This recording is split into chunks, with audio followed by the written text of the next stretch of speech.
Welcome to the Writer's Den. My name is Jane Waters Thomas. Today we have a beautiful lady with us. Her name is Tonia Oldham, and her newest book, Life Beyond Adversities, is out and doing well. Welcome, Tonia. Thank you so much. I am so excited to be here. Well, I am excited that you're here. You know, I was reading a little bit just online and about you and getting ready to talk to you today, and I've heard your name several times throughout the Polk County community as you've won awards like the She Knows Where She's Going award, and I go, I want to meet that Tonia. And then when I found out that you were an author, I went, oh, we have to talk to her about the brilliant things that she's doing. So I want to talk to you today about your book and your life and the things that have brought you to this place that you're at on your journey. Yes, ma'am. I wanted to be able to share with the world my life before I served in the Air Force, while I was in the Air Force, and after I retired, because I encountered quite a few adversities. I had some exhilarating moments, but I had adversities. But what I wanted to do was to be able to encourage and inspire the reader, to show them that with God, all things are possible. If I can make it through the challenges, they could as well. And then I felt by reading my book, they would be encouraged to move forward, to do more, and possibly make a difference in the lives of someone else. Outstanding. Boy, that's quite the synopsis of a really big life. A really big and beautiful life. Now, Chief Master Sergeant is a little bit to acquire. Yes. Yes. So it's not just that you're Tonia Oldham and you're at Florida Southern College and you're doing beautiful things in your local community. You've done amazing things nationally and for the United States Air Force. And let's talk a little bit about your military career and some of the things that brought you to the place where you would be able to write such a book.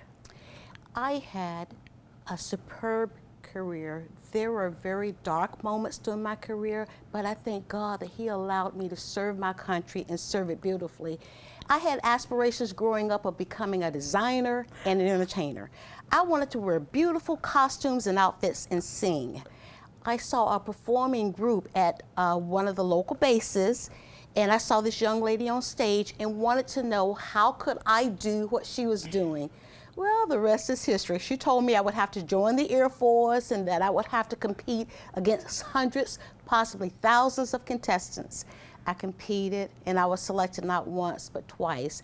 I toured the world twice as a singer and a dancer, doing the one thing that I had dreams and visions of doing, becoming an entertainer. And I also was able to design some of the costumes and outfits that we wore. So God allowed me to travel, entertain, you know, encourage people on that stage, and then serve my country. I served at Ramstein Air Base, Germany, Washington, D.C. at the Pentagon, and I actually retired out of Randolph Air Force Base, Texas at the Air Force Personnel Center. And people told me what I could not do, what I would not achieve.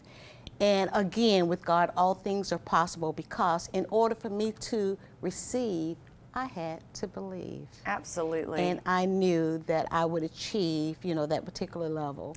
Now, the prestigious group that you were a part of, the Air Force Tops in Blue. Yes, ma'am. That's a really, again, just a really big deal. I think at every next thing I say, I can say, man, that was just a really big deal. Yes, but how very exciting. So you had dreams of designing, you got to design. Yes, ma'am. You know, everything that you've said you've accomplished, you give that credit to God. Yes, ma'am. And you know, you're a part of some really cool things in our community. I want to talk to you about that because it's something that you mentioned in a previous conversation that you and I had about you have to give.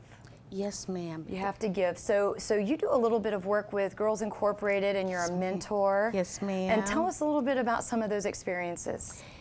They are exhilarating. My platform with the youth is turning your dreams and visions into reality. We want our young people to not give up, but to aspire to do and be their best. We've got future astronauts, CEOs, presidents, scientists, leaders out there. They're just waiting for someone to help them untap that talent. So we try and encourage the Girls Incorporated, through Rotary, through the church, and through Florida Southern and various other organizations, Women of Power. We try and encourage young people to move to that next level. But we also encourage them, we also tell them that it's not about them or themselves. It's reaching out, helping others. Service before self, service above self. Because when you bless others, then you in turn are blessed. Absolutely, that's a beautiful message.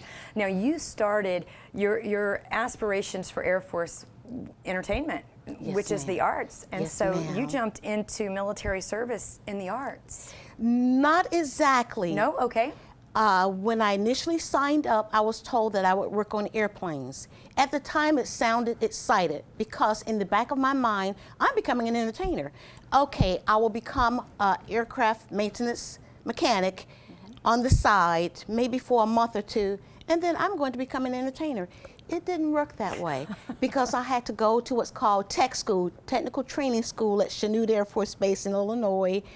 I learned everything there was about becoming an aircraft mechanic, and then from Chanute Air Force Base, I traveled to Castle Air Force Base, California, and started working on B-52s, the bomber airplanes. I absolutely love Yes, that. and from there is when I met an original Tuskegee Airman, and again, it was God. The man literally drove up to my feet and said, "Young lady, what are you out here doing?" And I said, "I'm working on airplanes." And he said, "What's your name?" And invited me to visit him. And he was Colonel James E. Warren, an original Tuskegee Airman. I went to visit him. He talked to me and encouraged me to retrain. I retrained and went to work for him. He asked me, "What do you do on the side?" I said, "I'm a singer." He said, "Okay, you're going to travel with me in California and you're going to sing." God paved the way. Started singing. Next thing you know, I'm getting selected for Air Force Tops in Blue because you have to compete in talent competitions, and you win and you move to the next level. You win again and you move to the next level. So thanks to Colonel James Warren and the good Lord getting me off the flight line, I was able to finally compete and get selected for Air Force Tops in Blue.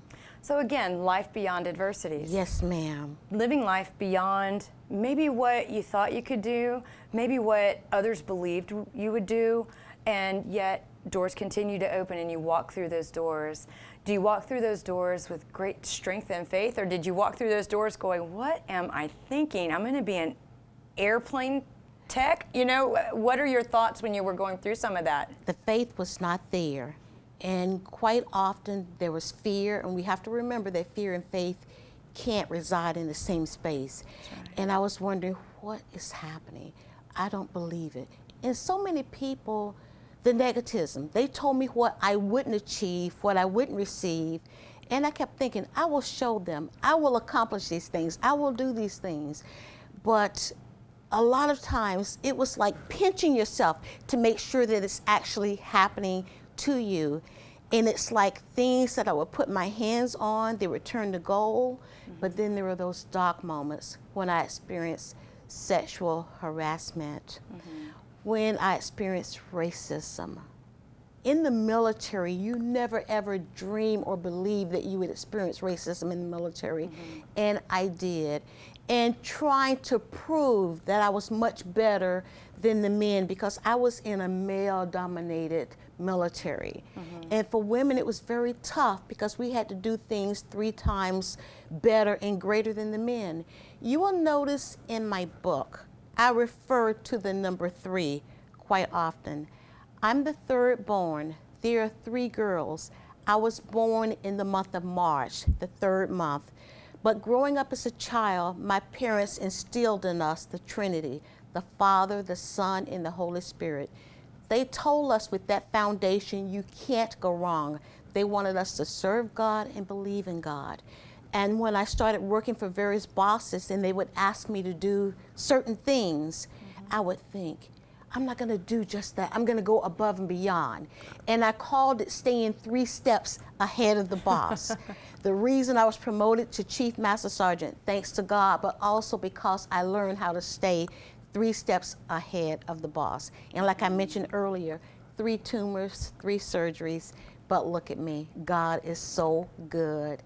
He has never left me nor forsaken me. He's allowed me to serve my country, but he's allowed me to serve others, whether it's Rotary, Girls Inc., Women of Power, New Bethel AME Church, where my pastor's Pastor Eddie Lake, or serving in other various capacities in the military. It's not about me. It's about helping others. And again, we are more blessed when we're doing for others than we are for myself. Let me just share the most exhilarating moment in my life recently was packaging food for the elderly through Visti, Yes. and ringing the bell 2 hours for Salvation Army. Isn't it beautiful? And to hear the stories from people about how Salvation Army paved the way for them. When they were down to their last meal, Salvation Army opened the door for them. We heard so many amazing stories, and I thought, you and I, we're so blessed. We have so much to be thankful for. Right. You know, working with young girls, and you know, I love that you mentor and that you go and give back to the generation that is coming. Yes, ma'am. And that's, it's not the generation that's coming, and they're so excited, and their world is so different than our world was, and it truly is. And their adversities may or may not look anything like the ones that you or I have lived. You know, how do you take some of what you've put into this fabulous book and share that with these young minds, these young girls that have to look to you and just go, I will never be able to do what she's done?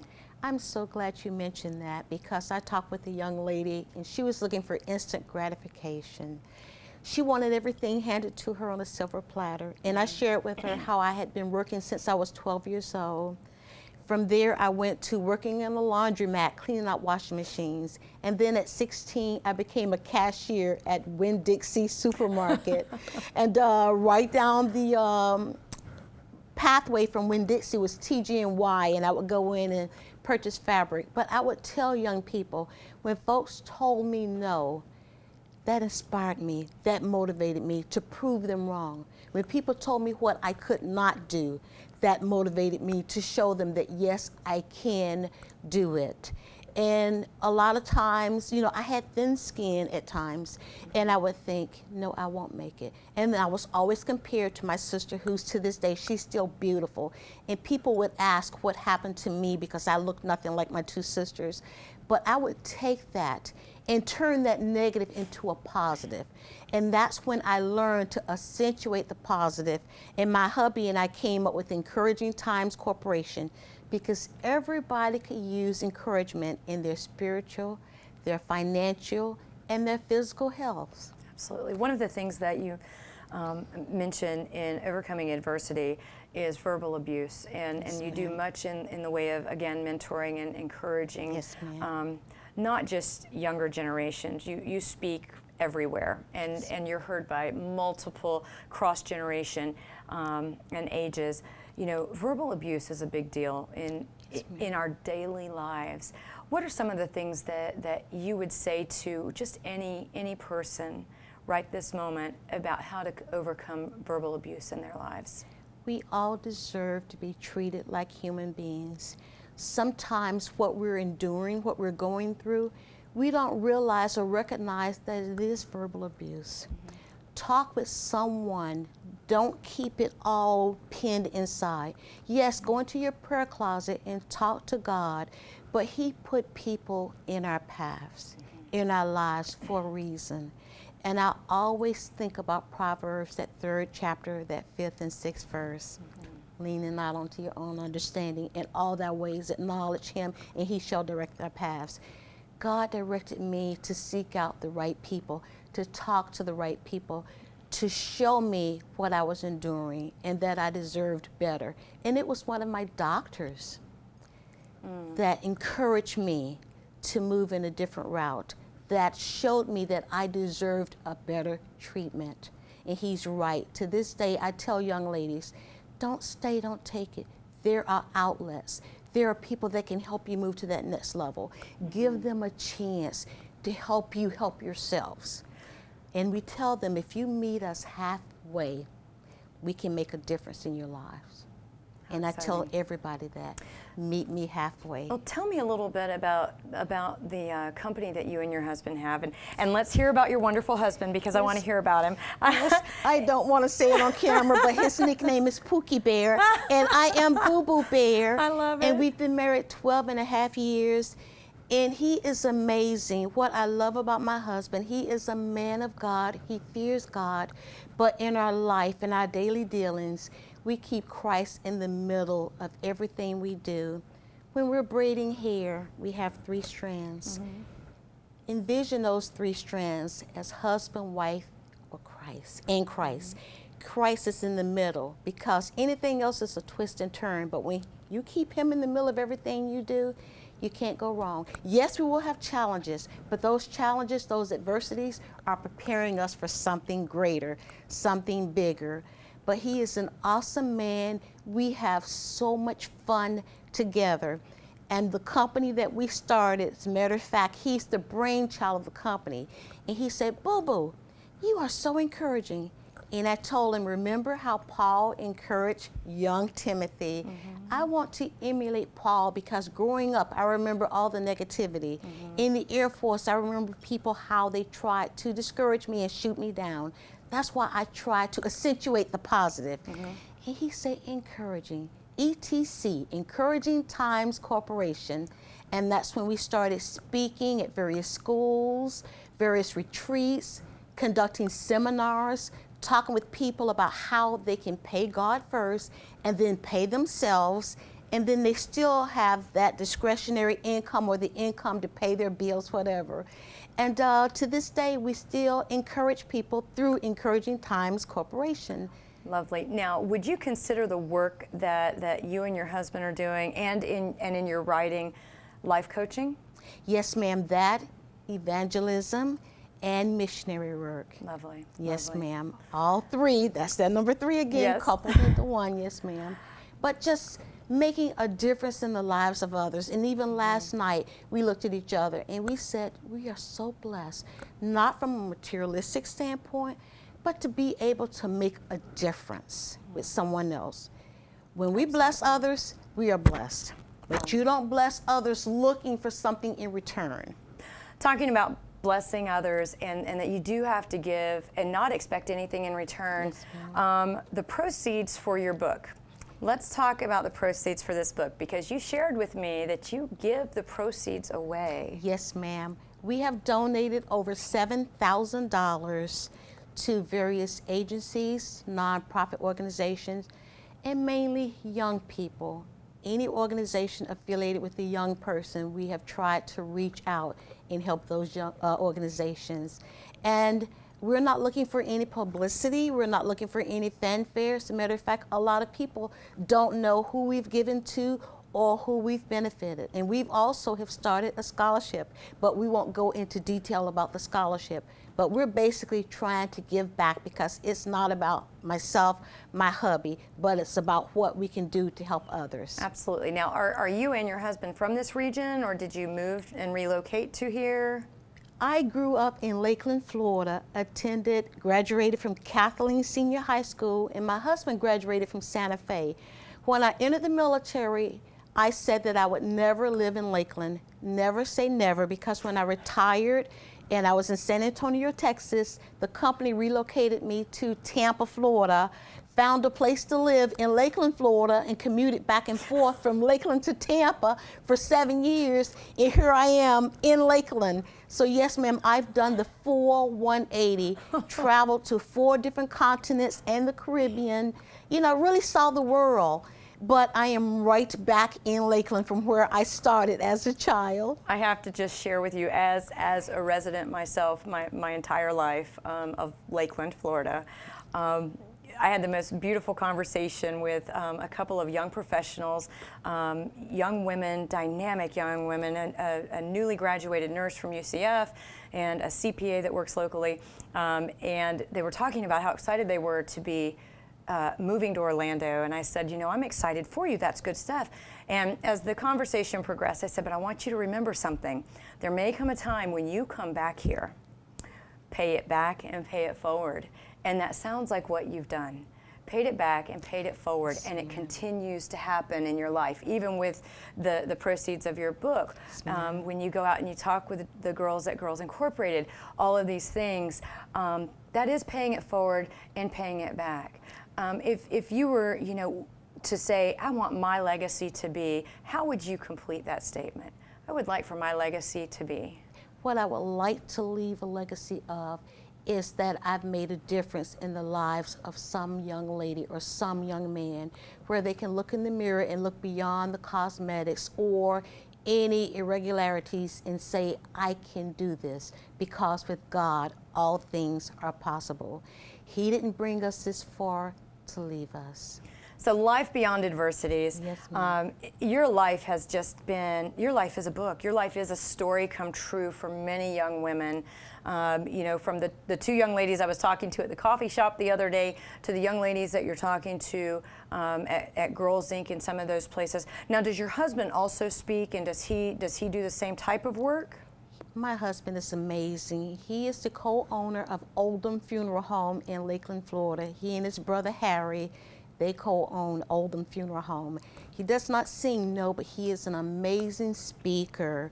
And right now he mentors young men. Wonderful. And he's making a difference in the lives of so many men.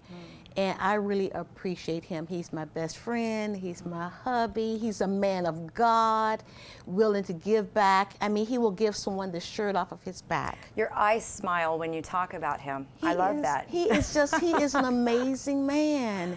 And I Lovely. thank God for placing him in my life. I really do. Absolutely, absolutely. So are you planning, or are you currently working on a new book or new works that you're going to publish soon? Yes, ma'am. As a matter of fact, I've already written a children's book. Our young people, teaching them how to manage money at an early age.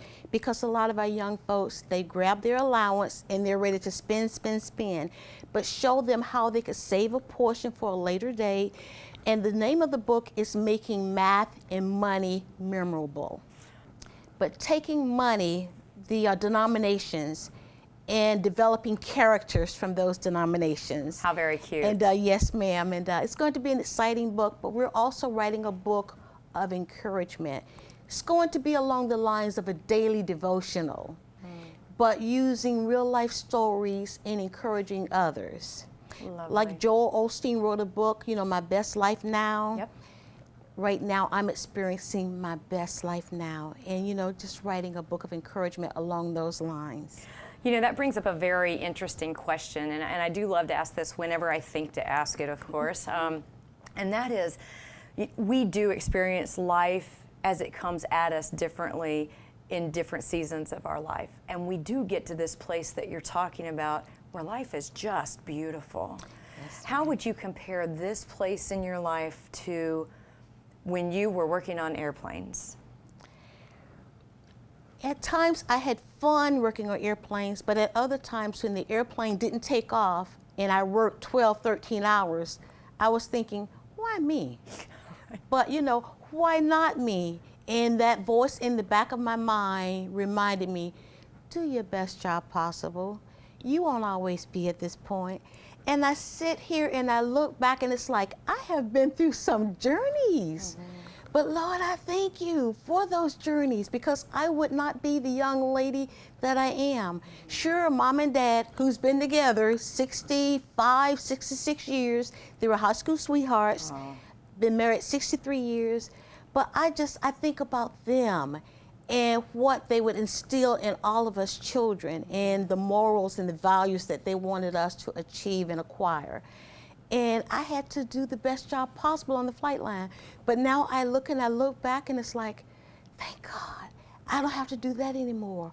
But make sure I make a difference with what I'm doing now and help someone else now while I can. Well, and how encouraging, I think, to be able to say to any group of women that are looking to you as a strong lady and a strong leader, to say, I had to do this to get to that. There's no shortcut in that, and it's that instant gratification that you mentioned a bit earlier, that there may not be instant gratification. That's right. You know, but man, to get to that season in your life, where you are today, where you can go, yeah, that would have been nice, but without that, this may not be today?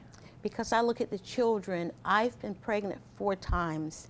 I've given birth to 1 daughter, so that number 3 again. But there was a reason for what I endured. I had a young friend that was in the hospital the same time that I was in the hospital.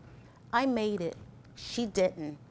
I thought it was so unfair that she didn't make it, even with rubbing her hand and telling her everything would be okay.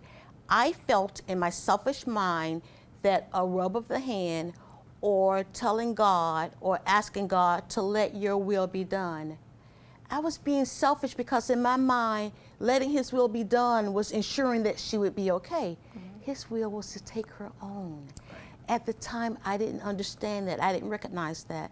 Now that I'm older, much older, and I have a lot more faith, it's not up to me. You know, it's not my decision. I must continue to serve God, do his will. Things won't always be rosy. I will have challenges, but because of his word and the Bible, I know where to go, what to read, and how to press ahead. But I also have those friends that I could talk with. I have those prayer partners that understands that the prayers of the righteous availeth much. So I understand that, and that we continue to go on. That's why I want our young people, don't give up. Press ahead. Talk with someone. If you don't know how to pray, talk to someone in your church or call someone, and we can start small and build from there. Because think about it, we can't conquer the world in one day. No, but if we take those baby steps, we can get there. I can show you how to get to that it moment where you recognize and understand that it moment. And so I'm going to have one final question for you, Yes, and it is ma'am. with regard to your it moment. Yes, ma'am. If you would share with our viewers what that it moment was for you, That it moment was walking around Lake Hollingsworth. Left my desk one day at Florida Southern and decided I would take a walk. Looked at the beautiful homes and the landscaping, and I thought, aha, I need to slow down, because if I don't, I can't see the signs on the side of the road. If I don't, I won't be able to pay attention to what God is trying to speak to me and through me. So it's time to slow down, not stop, but slow down and take a deep breath and embrace all that he's done for me, and then to serve and help others and to share with them what God is doing in my life and how he can do the same things in your life. But walking around Lake Hollingsworth was that it moment, and it was revealed to me. well, Tonia Oldham, we are so excited that you came to visit with us today. I'm excited to be here. Thank you so much. Absolutely, absolutely. We're looking forward to your upcoming books and your brilliant little characters in your math book for kids and finance. So thank you so much for joining us, and we'll be looking for your new works.